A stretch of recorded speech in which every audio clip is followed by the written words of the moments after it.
প্রযুক্তি পোশাক শিল্পের উপর।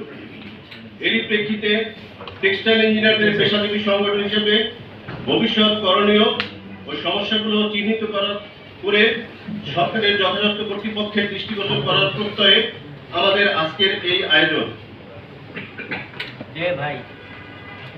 প্রিয় সাংবাদিকবৃন্দ, তৈরি পোশাক রপ্তানিতে বর্তমানে খুবই স্বল্প পরিসরে প্রণোদনা সহায়তা দেওয়া হচ্ছে। বস্ত্র খাতে শতকরা 2 থেকে 5 ভাগ প্রণোদনা সহায়তা দেওয়া হচ্ছে। 1993-94 সালে প্রথম নগদ বিকল্প সহায়তা প্রদান শুরু হয়েছিল ওভেন খাত থেকে। পরবর্তীতে নিট খাতে তা সম্প্রসারণ করা হয়। তখন শতকরা 25 ভাগ হারে এই সহায়তা দেওয়া হতো। এজন্যই এই সহায়তা দেওয়া হয়েছিল যে ওভেন খাত সবচেয়ে কম লাভজনক খাত। বাংলাদেশের সুতার মূল্য বেশি হওয়ার কারণে ওভেন খাত টিকতে পারছিল না।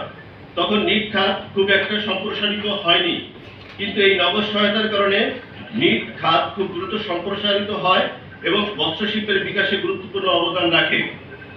যার ফলস্বরূপ নিট খাত বর্তমানে রপ্তানি আয়ের শীর্ষে অবস্থান করছে। নিট খাতে সহায়তা বৃদ্ধির কারণে নিট শিল্পে স্থানীয় সুতা ব্যবহার বৃদ্ধি পায়। অন্যদিকে ওভেন খাতে প্রাণের সঞ্চার হয়। হোম টেক্সটাইল, ডেনিম প্রভৃতি শিল্প প্রতিষ্ঠিত হতে থাকে। সাথে সাথে তৈরি পোশাক শিল্পের প্রসার ঘটে, দেশের অর্থনীতিকে চাঙ্গা করে তোলে এবং দেশে ব্যাপকভাবে কর্মসংস্থানের সৃষ্টি হয়।